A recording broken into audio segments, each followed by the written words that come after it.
It's fanfic, I'm not trying to be a dick. What if Belle had touched the flower and used up the beast last hour? Now you see, no chemistry, and Belle's mother is a bee.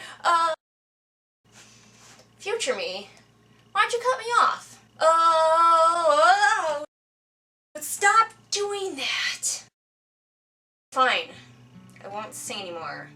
Spoil sport. Today's video is going to be all about As Old as Time, a fractured fairy tale? Twisted fairy tale? I can't remember. Anyway, it's based off of the Disney movie Beauty and the Beast. This is a what-if kind of story. What if Belle had actually touched the rose and locked the Beast into the horrible spell forever? Well, the Beast and all of his servants as well, because life sucks for them. As you may have gathered from my song, this is fanfic. This is published fanfic. We've talked a little bit about that before. This even uses a popular fan theory, that of the Enchantress being Belle's mother. I haven't done any research on this, but this whole thing makes me wonder, how does one get your fanfic published? Because I would definitely feel like I could find this story on AO3 or fanfiction.net easily. But that doesn't make it inherently bad. Some fanfic can be awesome. So what did I think about this one? It was fine. It was about what I expected, maybe actually a little bit more bland than I expected. Often we read this type of fanfic to get a better feel for the story and characters than we were given in the original movie or video game or whatever the fic is based on. And this one didn't really do that. The one character who got like the most development and the most story was Maurice, who turned out to be secretly a badass. And I definitely pictured the Maurice from the live-action version of Beauty and the Beast that recently came out versus the one from the animated one. And that was for the better because this Maurice was pretty awesome.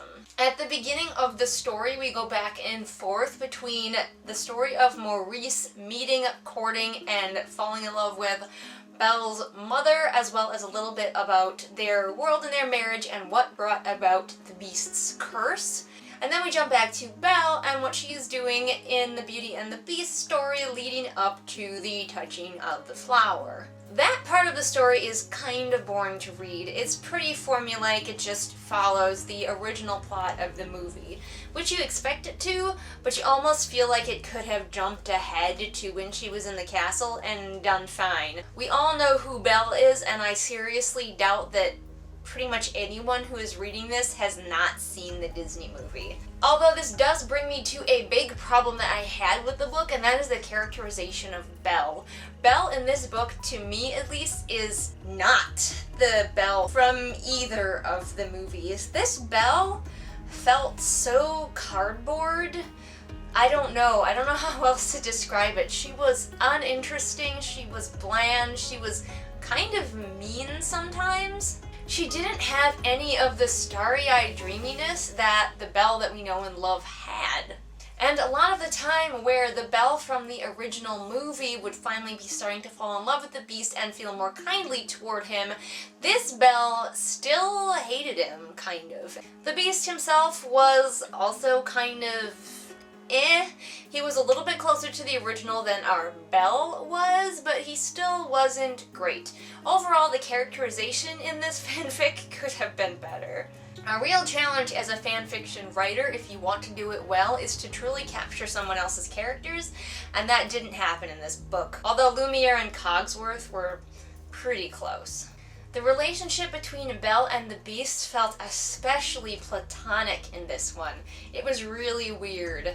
I thought that with a book this length, Belle and the Beast would be able to fall in love in an even more realistic way, but instead it really just seemed like they were friends, and Belle herself almost seemed disinterested in even friendship with the Beast. Because a lot of this kind of has to do with fandom, such as using that popular fan theory as a basis for this book, I feel like the author of this might have been nervous about the joke that goes around about bestiality with Belle and the Beast.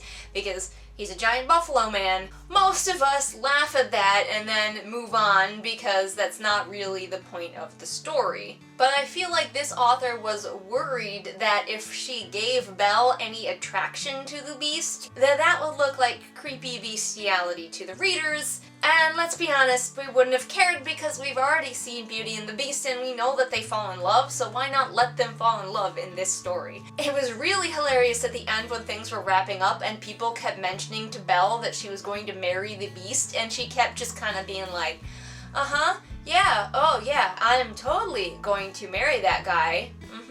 Yep, that is a thing that will happen. And I'm like, I don't buy it for a second.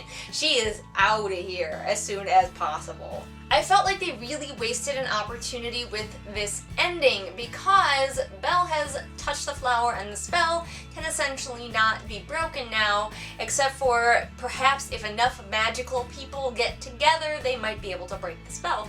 So Belle and the Beast have to go on a quest to find those magical people, and that's where the book ends. What would have been great though is, let's say Belle touches the flower, the Beast is a beast forever, and then rather than having the story with them in the castle and falling in love and everything, instead have Belle and the Beast have to go out on an adventure to try and break the curse some other way.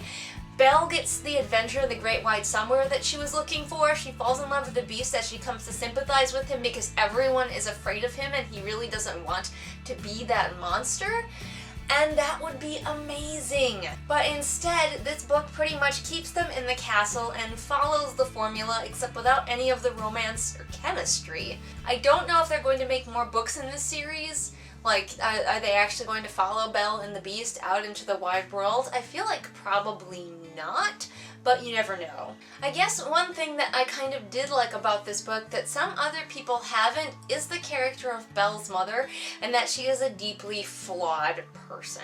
Belle has this idea in her head built up of this perfect angelic mother, and then she finds out that this is a woman who cursed an 11-year-old child. Belle has to deal with the fact that her mother was a human being who made a terrible mistake and snapped judgment, and I really actually liked that a lot. Although Maurice is like super forgiving of it, and he's just kind of like, yep, as long as I get my wife back and we can have more sex, I'm fine with whatever. So there you go, those were my thoughts on As Old as Time. Have any of you read the book? What did you think about it? Comment below and let me know. Have you read any of the other like twisted fairy tales that Disney has been putting out? Also, if you know how one gets one's fan fiction officially published by Disney, I am so on board for that. If you know any of those secrets, comment below and let me know, friends. Remember everyone that I post new videos here Mondays and Fridays. That's right, 2 videos per week. I have a ton of social media links in the doobly-doo, so you can follow me and my various antics pretty much however you want. And I will see you guys again next time with whatever it is I happen to be doing next time. Bye! Oh shit, I forgot to introduce my shirt. It's Strong Bad today. Ooh, ah, Fahugu guys. Ooh, ah, Fahugu guys. Everybody to the limit, everybody to the limit. Let me tell you about Fahugu guys. Woo! If you get that reference, you're A, probably kind of old like me, and B, you're awesome. Bye!